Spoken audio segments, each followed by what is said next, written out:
Bueno, muy buenos días, soy Juan Urquiaga, o buenas tardes, soy médico cardiólogo y estamos haciendo este pequeño programa con la intención de ayudarlos y acompañarlos a ustedes en esta cuarentena ocasionada por esta pandemia del COVID-19. Estamos hoy en día ya a 10 días de la cuarentena impuesta por el gobierno, la cual tiene una finalidad importante, que es evitar que aumente los casos de COVID-19. El día de hoy es un día bastante especial porque vamos a tocar un tema muy interesante, y es el tema de nutrición. Es un tema que muchas veces lo dejamos al azar, lo dejamos a el concepto propio, y que en estas épocas que estamos obligados a estar en casa, puede generar algunas complicaciones o algo de estrés. Tenemos de invitada a la licenciada Carolina Castrillón. Ella es nutricionista, máster en diabetes y obesidad. Además que es una experta en el manejo de pacientes diabéticos con respecto a su nutrición. Les voy a presentar a Carolina.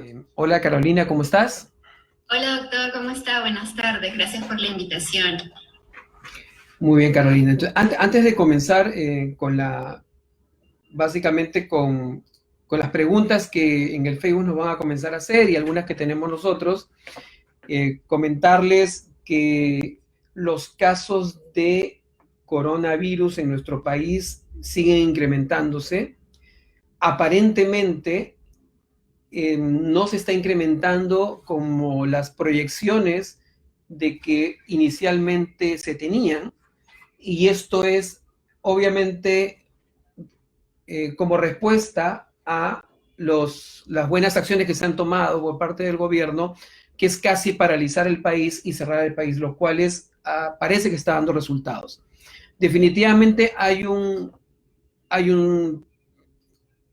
una deficiencia un poco en la detección de casos debido a la poca distribución o la poca disponibilidad de los test diagnósticos, de los cuales deben estar llegando muy pronto, y probablemente las cifras de casos positivos estos aumenten.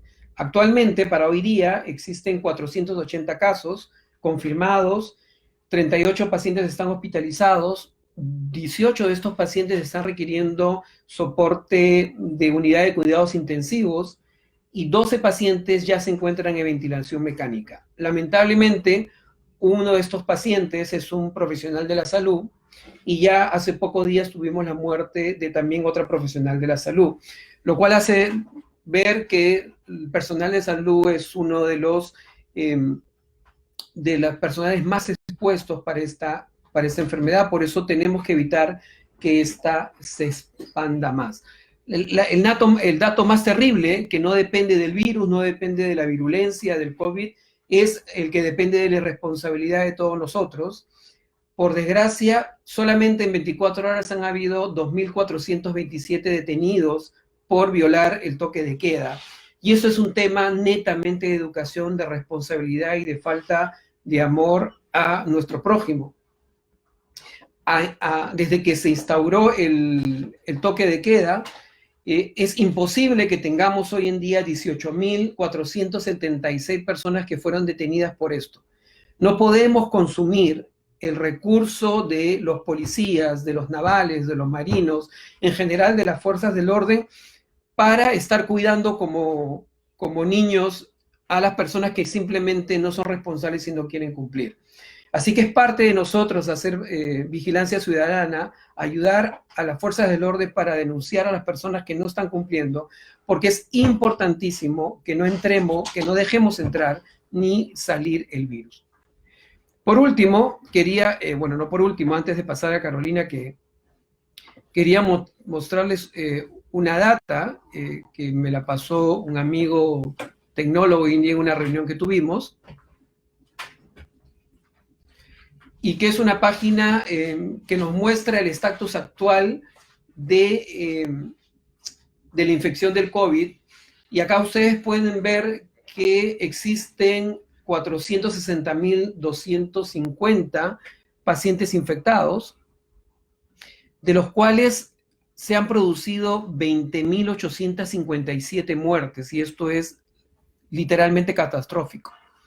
En Italia ya cuentan 7.503 muertes, en España 3.400 muertes, y los Estados Unidos, que se está convirtiendo en una fuente de enfermedad y en el epicentro, como dicen los expertos, del COVID-19, ya está en tercer lugar con 62.873 pacientes y alcanzando aproximadamente 800 muertos.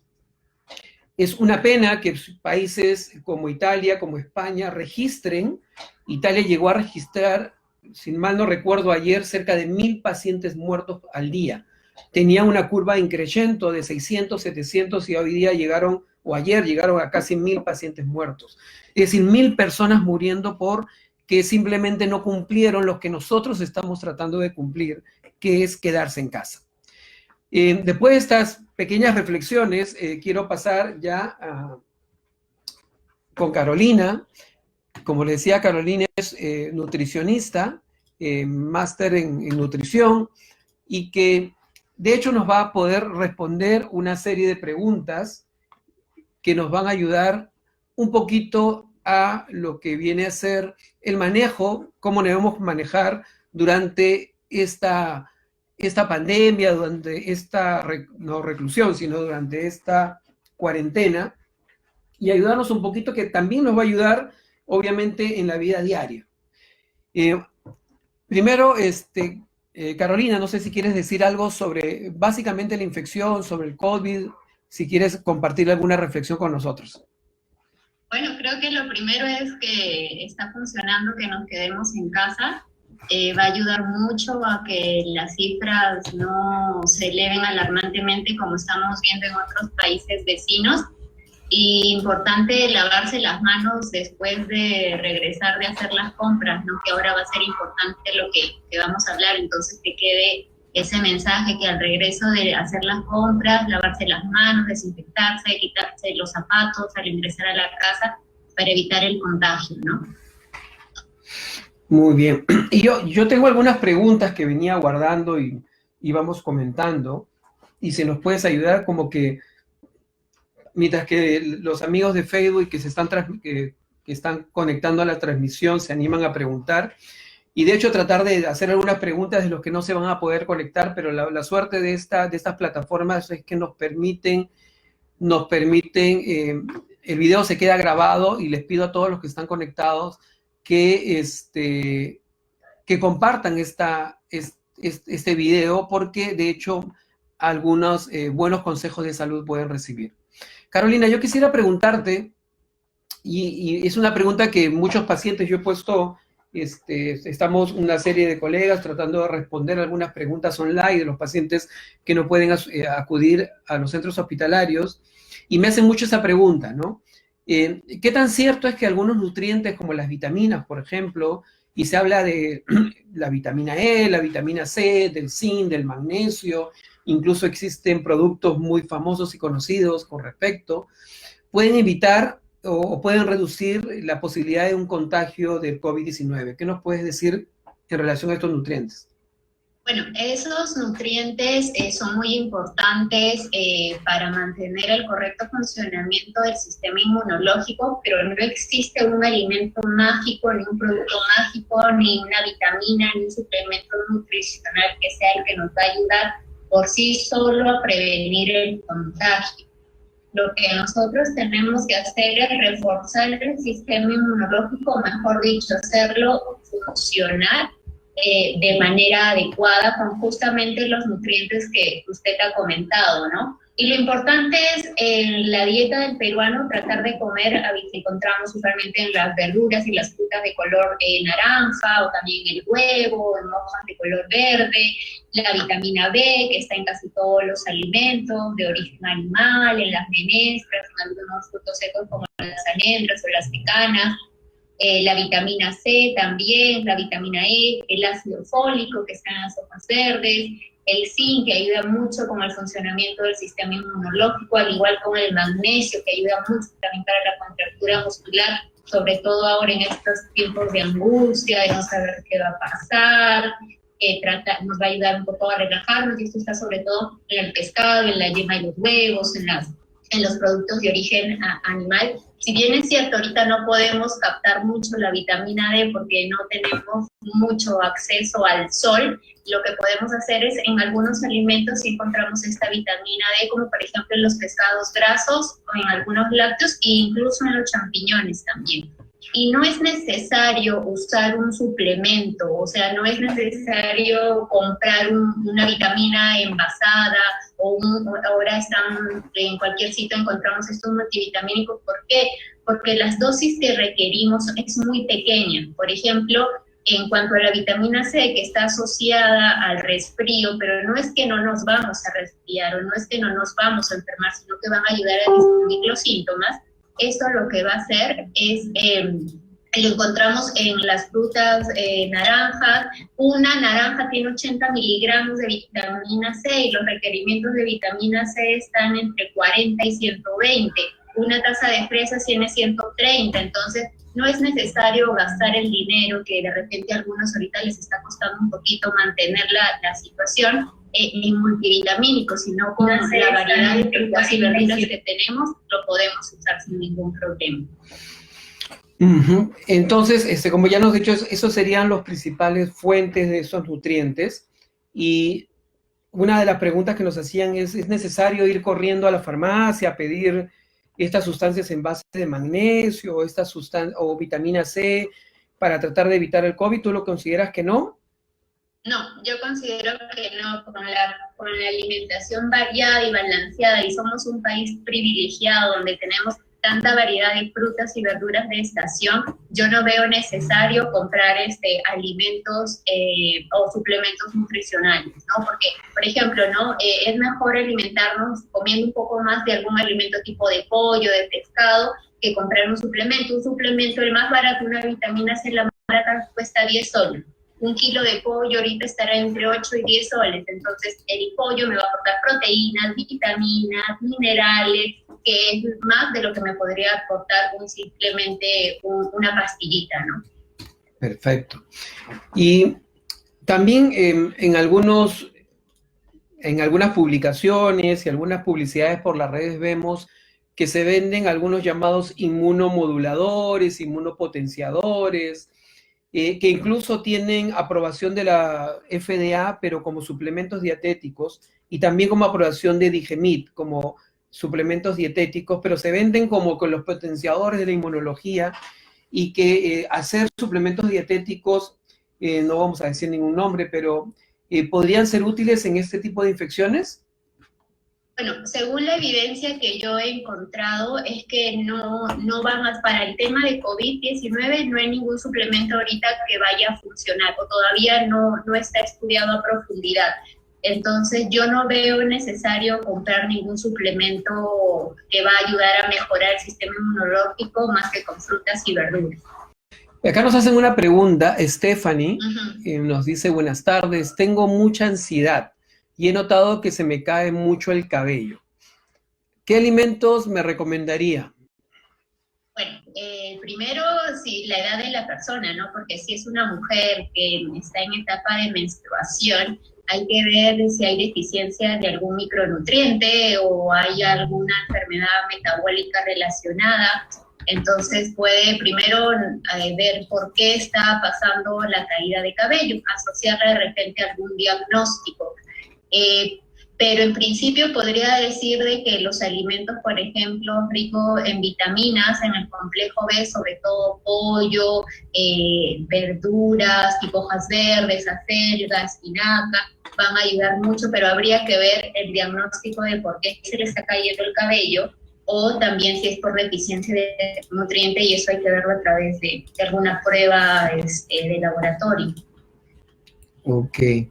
Y dime, Patricia nos pregunta, si nos puedes ayudar con esto, saludos, ¿cuál sería la dilución recomendada para lavar verduras? ¿O qué recomendaciones nos darías cuando ahora estamos saliendo al supermercado o al mercado y traemos los alimentos para esta cuarentena? Sí, bueno, las recomendaciones son de que es el 5% de lejía en 1 litro de agua o el 5% de la cantidad total de lo que vayamos a usar, ¿no? Yo lo digo, en 1 litro de agua, 5 mililitros de lejía, que en medida casera, por decirlo de alguna manera, es una cucharadita. Una cucharadita de té de lejía en 1 litro de agua, se disuelve, se agrega la fruta y la verdura, y con eso nos aseguramos de que se desinfecte. Una pregunta que de verdad me preocupa principalmente a mí, así que he tratado de volver a hacer algo de ejercicio. Estamos ya en 10 días de cuarentena y la mayoría de nosotros pues o estamos viendo televisión o estamos transmitiendo en vivo o estamos leyendo algún libro o algún dispositivo digital, o los niños están pegados a los videojuegos. Sobre todo en los adultos que de hecho a veces caminar 2, 3 cuadras y llegar al bus, al metropolitano, nos ayuda a consumir algo de calorías. ¿Crees que nos puede impactar teniendo las 3 comidas diarias en la casa? ¿Nos puede impactar en el peso, sobre todo los que tratan de controlar su peso? Bueno, justo es algo curioso que estaba viendo con algunos pacientes en estos días que he mantenido comunicaciones, que me iban contando cómo iban en el peso, ¿no? Cómo el perímetro de la cintura, y en muchos de ellos no había habido aumento, sino o se había mantenido o había disminuido el peso. Yo creo, ¿por qué?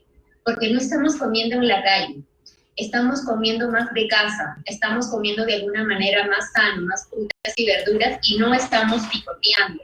Entonces, las recomendaciones, para cerrar un poco la pregunta de la persona anterior de la ansiedad, es tratar de que cuando vayamos a hacer las compras no hayan esos productos que nos van a ayudar a los picoteos, porque como conversábamos alguna vez, ¿no? Los peruanos somos completadores. Entonces, si a nosotros nos presentan un plato o compramos una bolsa de algo, no vamos a parar hasta que la terminemos, porque desde chiquitos nos enseñaron que todo lo que estaba servido lo teníamos que acabar.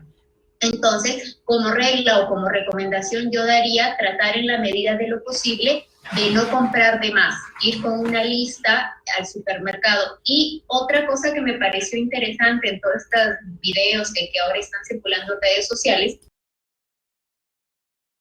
era maratonista, entonces él no quería parar su entrenamiento que tenía, y lo que hizo fue en su sala juntar sus 2 mesas que tenía y hacer 5 kilómetros alrededor de esas 2 mesas. Lo que yo estoy haciendo, por ejemplo, también para no pasar todo el día en la computadora o sentada, me pongo alarmas cada 2 horas.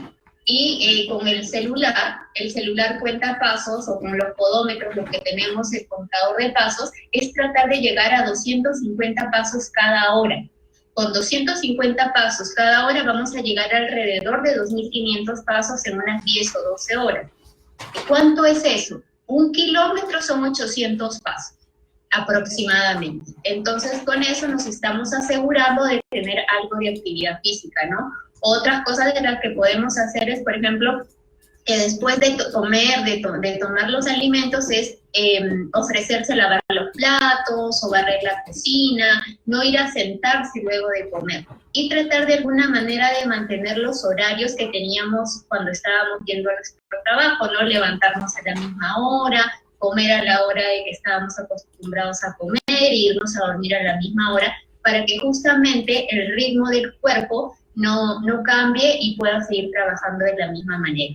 Algunos estamos un poquito orientados más a limpiar, a tratar de hacer algunas labores de la casa, y eso no lo hacemos con frecuencia, lo cual probablemente el impacto en aumentar de peso no sería tan impresionante. Pero de todas maneras, si nosotros estamos viendo televisión todo el día, preocupados por las noticias y sin mayor actividad, eso sí, de hecho creo que nos podría traer problemas. Me gusta mucho tu rutina esta de que cada hora tratar de pararse y hacer una serie de 250 pasos, que para efectos de mantener el peso yo creo que están bien, ¿no?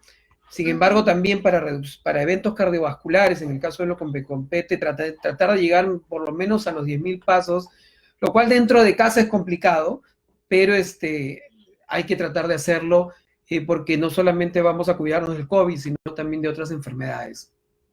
Tal cual. Otra pregunta que tenemos es, ahora que vamos muy poco a los supermercados, lo que estamos tratando de hacer, y las recomendaciones obviamente es juntar y comprar todo lo que sea necesario para unos 15 días, que es lo que se está recomendando.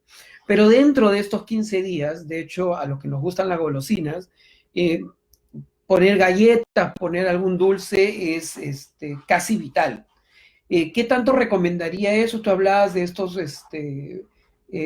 piqueteadores, les llamabas, que nos permiten hacer piqueo. ¿Con qué lo reemplazaríamos? ¿Qué sugerirías tú? Probablemente la fruta se puede malograr en 15 días. ¿Qué sugerencia nos podrías dar al respecto? Hacer cosas en casa. Por ejemplo, yo en este tiempo he aprendido a hacer 2 queques y hacer pan chapla. Entonces, tratar en la medida de lo posible de utilizar recetas con cosas caseras y alimentos caseros. ¿Por qué? Por ejemplo, para el tema de las personas con evento cardiovascular o con alguna enfermedad cardiovascular, se le maneja mucho el tema del sodio. Al manejar mucho el tema del sodio, el sodio no está en la sal que le decimos que agreguen a las comidas, sino está en lo envasado. Entonces, si es una persona que está yendo a comprar cosas envasadas, que está haciendo con las galletitas, ¿no? Con los quesos, con la comida envasada, lo que va a hacer eso es tener mayor cantidad de sodio consumido. Entonces, la idea sería alejarnos de los productos ricos en sodio pero envasados y acercarnos más a la comida de casa, ¿no? Entonces, si no nos provoca una fruta un día, yo sé, a veces no nos provoca, y más en estos tiempos que queremos energía rápida, no queremos gasolina 97 y eso está en los dulces o chocolates, tratar de hacer algo casero, un queque, un bizcocho, o si no se puede, que a ver, de vez en cuando no picoteemos una galleta, pero solo un paquete de galletas, no nos va a pasar nada, pero no para todos los días, ¿no? Uh-huh. Y si tendríamos que elegir las galletas, sin decir marcas, obviamente, ¿existe algún tipo de recomendación? ¿Cuáles son las galletas o de ya ninguna?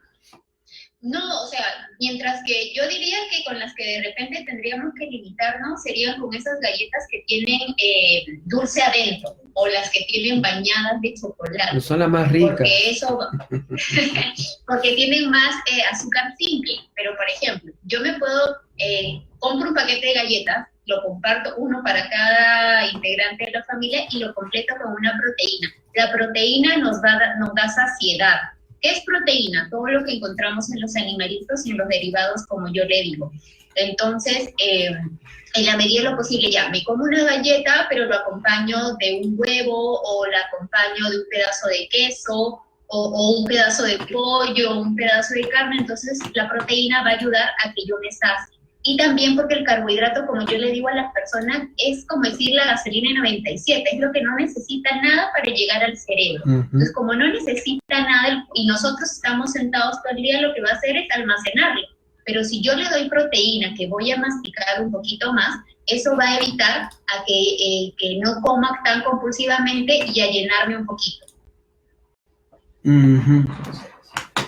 Perfecto, déjame que busco.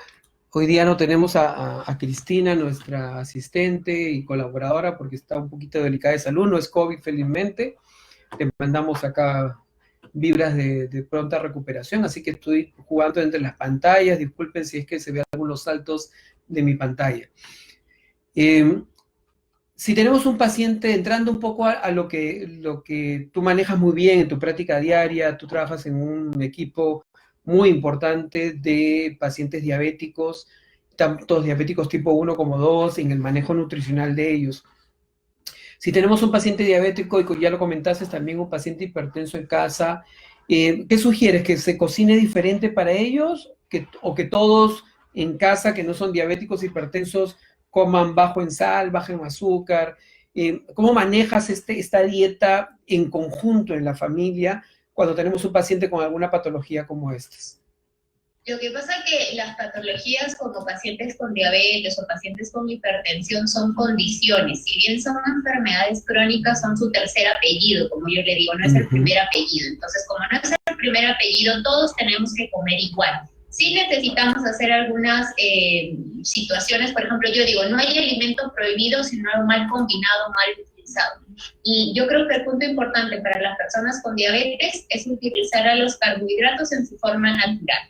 A la fruta, utilizarla como fruta picada y no en jugos. Y a los pacientes con evento cardiovascular o que han tenido, que sean hipertensos, tratar en la medida posible de alejarnos del sodio, pero del sodio de los empaques, no del sodio de las comidas. ¿Por qué? Si los que están escuchando dicen, ¿cuántos son los 5 gramos de sal que nos recomiendan? Es una cucharadita de sal. Pongan alguna vez, sí, una cucharadita llena de sal, y muchos van a decir, pero es que eso yo no es lo que le echo a la comida. ¿Por qué? Porque el sodio que nosotros estamos consumiendo y por el que estamos teniendo problemas ahora es por el sodio que está en los productos envasados. Acá hay algunas preguntas que nos están haciendo, están escuchando, y así me permite preguntarles. Una era, ¿cuáles son las proteínas recomendadas para el personal de salud? Es una muy buena pregunta, ¿no? Ahorita la proteína de origen animal y alimentos ricos en hierro, en el país la sangrecita, el hígado, el bofe, felizmente son más cómodos, y de repente tratar en la manera de consumir de eso 2 veces a la semana, de repente no consumirlas como un carbohidrato porque estos ya son altos en energía, ¿no? Y bueno, acá hay otra pregunta que dice recomendaciones para pacientes que tienen triglicéridos altos. Yo siempre al paciente que tiene triglicéridos altos le pregunto, ¿cuánto de pan comes al día? Porque los triglicéridos, para hacerlo de alguna manera fácil, a ver si usted me corrige, yo le digo, los triglicéridos altos en Perú es porque comemos mucha harina. Nuestra alimentación en el Perú es base a carbohidratos. Entonces, como es base a carbohidratos, va a ayudar a disminuir. Entonces, tratar en la medida de lo posible, que les digo, 1 o 2 panes en el desayuno, un acompañamiento en el almuerzo de un cereal o un tubérculo, y en la noche, si se pudiera. La idea sería de que los pacientes hipertensos y los pacientes con diabetes no tienen por qué tener una alimentación diferente a lo que come el resto de la familia. Por ejemplo, en el tema de los pacientes con diabetes, lo que hay que hacer es que los carbohidratos los consuman en la manera en que deberían consumirlas habitualmente, como son, por ejemplo, las frutas en su estado natural, la papa sancochada en lugar de puré, y los pacientes con hipertensión tratar en la medida de lo posible que alejarse de los productos envasados, lo que viene en una bolsa, más que de la cantidad de sal que vayan a agregarle a sus preparaciones. En el tema de las bebidas gaseosas o los refrescos, imagino que las personas compraron muchas bebidas azucaradas en estos días cuando fueron al supermercado y las almacenaron. Y de hecho, eso es una mala costumbre. Mi pregunta sería, ¿qué opinas al respecto de las bebidas azucaradas? ¿Debemos seguir consumiéndolas? ¿Hay que disminuir? Y un tema interesante es que preferías que las personas coman la fruta más que un jugo de fruta. ¿Cómo podríamos reemplazar entonces las bebidas en el almuerzo, durante todo el día, sobre todo esta época que hay mucho calor? Las bebidas gaseosas de por sí tienen mucha azúcar, ¿no? Por ejemplo, un vaso de cualquier bebida gaseosa tiene alrededor de 8 cucharaditas de azúcar, y esa es la recomendación que deberíamos consumir las personas a lo largo del día. Y también, lamentablemente, tienen ácidos, tienen sodio. Entonces, en lugar de eso, por ejemplo, aprovechar la chicha morada que tenemos tanto en el país, el emoliente, la limonada, utilizar jugo de agua de manzana, agua de carambola. Eso va a ser mejor que tomar un vaso de gaseosa, ¿no? O simplemente agua, ¿no? Que el agua es la bebida que todos deberíamos consumir como primera opción. Lo que también es importante es muchos preguntan cuánto de agua es lo que debemos tomar al día. Y hay una regla bien simple. La cantidad de agua es lo que pesamos multiplicados por 30. Entonces, si es una persona, por ejemplo, que pesa 60 kilos, 60 por 30 son 1.800 mililitros, que viene a ser 1.800 de agua al día. Sí, estamos otra vez en conexión. Tuvimos algunos problemas con la conexión, pero estábamos hablando con la licenciada Carolina Castrillón. Ella es nutricionista y ella nos está hablando y nos dando una serie de consejos importantes en relación a nutrición, cómo evitar los excesos, qué comer mejor durante estas fechas que nos encontramos obligadamente en casa. Ina, te escuchan nuevamente. Ajá. No sé si podemos retomar el punto anterior. Estábamos hablando de las bebidas azucaradas, estábamos hablando de la chicha. Si podemos hacernos un resumen de lo que habíamos hablado, porque muchas personas se han perdido en la conexión.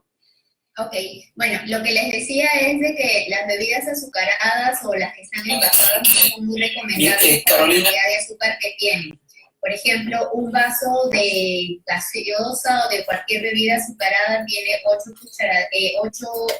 cucharaditas de azúcar, que son las recomendaciones para el día de cualquier persona adulta. Entonces, ya si estamos ahí ocupando la cantidad de azúcar en el día, en teoría no deberíamos consumir alguna otra bebida. Entonces, es mejor tratar de utilizar bebidas caseras, ¿no? Chicha morada, emoliente, agua de manzana, limonada, agua de maracuyá, ¿no? Esas bebidas de que nos van a aportar un poquito más de vitaminas y minerales, de azúcar, sodio y algunas otras cosas negativas para el organismo.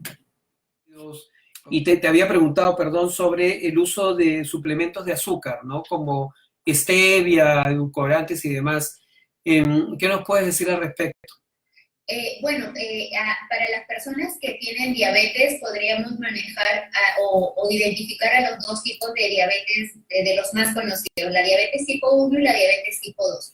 La diabetes tipo 1, por cada cierta cantidad de azúcar o de carbohidratos que consuman, deben utilizar cierta cantidad de insulina rápida. Entonces, con ellos, de todas maneras, tenemos que tratar de cuidar la cantidad de carbohidratos que se consumen al día. Lo que yo les sugiero para los pacientes con diabetes que nos están escuchando es que con diabetes tipo 1, que tratar que las comidas principales no excedan los 45 gramos de carbohidrato. ¿Para qué? Para no hacer picos de glicemia. Ahora, para los diabetes tipo 2 o para los hipertensos o para los que se están cuidando en el peso, en la medida de lo posible tratar de no pasarnos 8 cucharaditas de azúcar al día los hombres y las mujeres no más de 6.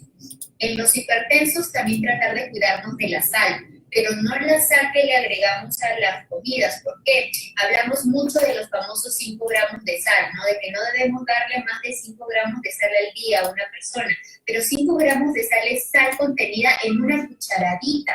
Entonces, muchos cuando les decimos, a ver, usted utiliza toda esta cantidad y las mujeres no sé esa cantidad, yo no la utilizo. Entonces, la sal que tenemos que alejarnos es la sal de los productos envasados, ¿no? Lo que viene en las galletas, en los panes de bolsa, y de los enlatados también, ¿no? De los atunes enlatados, cuidarnos un poquito de esa sal más que de repente de la sal que le agreguemos a las comidas. Muy bien. Lamentablemente hemos tenido algún problema en la conexión. Yo sé que ahorita me están viendo, pero no puedo compartir el Zoom con la imagen de Carolina, así que la vamos a tener por estos últimos minutos que nos quedan de esta transmisión solamente en audio, porque si no voy a tener que entrar y salir. De hecho, que toda la información que nos has dado es bastante interesante. Les pido a todos nuevamente que traten de compartir el video anterior que ha estado en el perfil porque se cortó por el tema de conexiones. Y también este video que estamos ya culminando. Yo quería hacerte una última pregunta, que es la pregunta sobre las porciones. El tema de las porciones, ¿cómo manejas esto? Yo sé que tú manejas muy bien con los pacientes las porciones. ¿Cuál es esa proporción más recomendada en las porciones con respecto a carbohidratos, con respecto a vegetales y demás? y sí hay que hacer alguna variedad específica en el paciente también crónico, no en el diabético, el hipertenso. Y yo les cuento que yo he visto trabajar a Carolina muy eficientemente y incluso tiene una conexión con sus pacientes y muchas veces les pide que les tome foto al medicamento, al plato de comida y él les explica un poco cuántas calorías, cuánto azúcar tiene esta comida. Y si nos puede resumir un poco para que ellos se vayan orientando cómo manejar estas porciones. Bueno, gracias por lo que me dice. Lo que decía era, no sé si podríamos, creo que no se podría dar lo de la foto que teníamos justamente con las comidas, ¿no? Por ejemplo, el puño cerrado, ¿no? El tamaño de nuestro puño cerrado vendría a ser la cantidad de lo que viene de la tierra. ¿Qué es lo que viene de la tierra? Los carbohidratos, ¿no? Entonces, todos los que son los carbohidratos, que vienen a ser los tubérculos, los cereales, sería el puño cerrado. La palma, toda la palma de la mano, no solamente la palma, sino incluidos los deditos, todo eso debería ser la cantidad de proteínas. Sé que muchos me pueden decir, no, pero las guías dice o otras colegas recomiendan solo la palma de la mano. Pero si comemos solo lo de la palma de la mano es simplemente para evitar la desnutrición. En momentos donde necesitamos llenarnos, donde necesitamos cubrir nuestra ansiedad, hay que comer más proteína. Y hay evidencia científica que dice que comer proteína no es mala. Podemos llegar hasta incluso 3 gramos de proteína por kilo de peso sin ningún problema. Entonces, con que nosotros comamos toda la mano entera, va a ser lo adecuado en cuanto a proteínas. Ok, proteínas, que es todo lo que viene de los animalitos, ¿no? Todo lo que viene de los animalitos son las proteínas, todo lo que viene de la tierra son los carbohidratos, y en cuanto a las frutas y las verduras, vendrían a ser las 2 palmas juntas, como si estuviéramos haciendo un hola o una reverencia con las 2 palmitas juntas. Eso vendría a ser la cantidad de frutas y verduras que deberíamos consumir. Tratar de seguir las recomendaciones que dicen de que no deberíamos... de que deberíamos combinar frutas y verduras, pero aquí les doy un tip. En la alimentación y decimos, yo no mezclo el arroz y la papa, pero sí me como una buena ensalada de frutas. Mezclar las frutas es como combinar arroz y papa, sobre todo para las personas que tienen diabetes. Entonces, en la medida de lo posible, tratar de no combinar las frutas cada vez que nosotros comamos. ¿Por qué? Porque es como ir a 2 gasolineras, por ejemplo, 2 gasolineras de marcas reconocidas por un mismo producto. El cuerpo solamente va a utilizar una. ¿Qué hace con la otra? Lo almacena. ¿Y cuál es nuestra forma de almacenamiento? Grasa. Entonces, por lo pronto, o lo ideal, las últimas recomendaciones dicen que las frutas no se deberían combinar, sino utilizar una fruta por vez. Muy bien, muchas gracias. Teníamos, la voz que escuchaban era de Carolina Castrillón, que nos estaba acompañando todo este momento en esta transmisión. Con algún problemas de conexión, hemos perdido la imagen, pero tenemos sus consejos en audio. Y ya estamos cerrando, llegando ya a la hora de transmisión. Carolina, antes de nada, agradecerte por la predisposición, por las ganas de seguir ayudando a las personas que están hoy día en su casa. Hoy en día necesitamos el apoyo, el soporte de todo el personal de salud, todas las personas que pueden brindar algo de apoyo y de hecho, de alguna forma, tratar de hacerlo. Muchos de los colegas están hoy en día en los hospitales y los que no estamos yendo muy a menudo a los hospitales o a las clínicas, pues podemos buscar estas formas de tratar de ayudar y llevar educación. Tus reflexiones finales, por favor, Carolina. Bueno, Doc, primero agradecerle por esta iniciativa. Como dice, los que no estamos en la primera línea podemos ayudar de alguna manera y esperamos que estas conferencias sirvan para eso. Yo quedo a disposición de sus pacientes, de todas las personas que quieran alguna consulta, que en la medida de lo posible se los pueda responder, encantada de hacerlo. Y lo que yo les recomiendo como última disposición es, en la medida de lo posible, tratar de comer sano, comer más de la casa y menos del supermercado. Muchos notarán que no están subiendo de peso como de repente en otras temporadas porque estamos comiendo menos de la comida chatarra o de la comida ultraprocesada. Entonces, mis recomendaciones serían 3. Primero, lavarse las manos, como son las recomendaciones que todos nos están dando. Segundo, tratar en la medida de lo posible de solo comprar cosas que llevemos en una lista. Y lo tercero, comer más de casa y menos de cosas envasadas. Esas serían mis recomendaciones y muchas gracias nuevamente, doctor, por la iniciativa. Muchas gracias, Carolina. De hecho, te vamos a seguir molestando. Si esta cuarentena continúa, probablemente vamos a necesitar mucho más transmisiones de este tipo. A todos ustedes, muchas gracias, gracias por seguirnos. Por favor, compartan estos videos. Las disculpas del caso por los temas de conexión. Y estaremos ya en una nueva edición, probablemente mañana, discutiendo ya temas de pediatría y de ginecología. Muchas gracias. Estamos para servirlos. Tienen mi contacto a través del perfil. Cualquier ayuda, consejo, pregunta, estamos, como decimos, para ayudar. Si es que no tenemos la respuesta nosotros, tenemos una red de colegas que nos están ayudando muchísimo. Un saludo especial al doctor Andrés Alcántara, médico internista del Hospital Hipólito Unanue, el cual está en la primera línea, como decía Carolina. Nosotros nos estamos reservando para la segunda línea. Espero que no sea necesario, no porque no querramos estar, sino porque esperemos que el Perú no llegue a necesitar una segunda línea de personal de salud. Un saludo especial a él porque me está ayudando mucho en las respuestas de muchos pacientes con problemas de medicina interna. Y si bien es cierto, no está saliendo en la pantalla, no está saliendo en las redes, pero a través de él podemos responder algunas consultas. Igual otros colegas como la doctora Tania Ríos en pediatría, entre otros. Muchas gracias y nos estamos comunicando nuevamente por este medio. Hasta luego.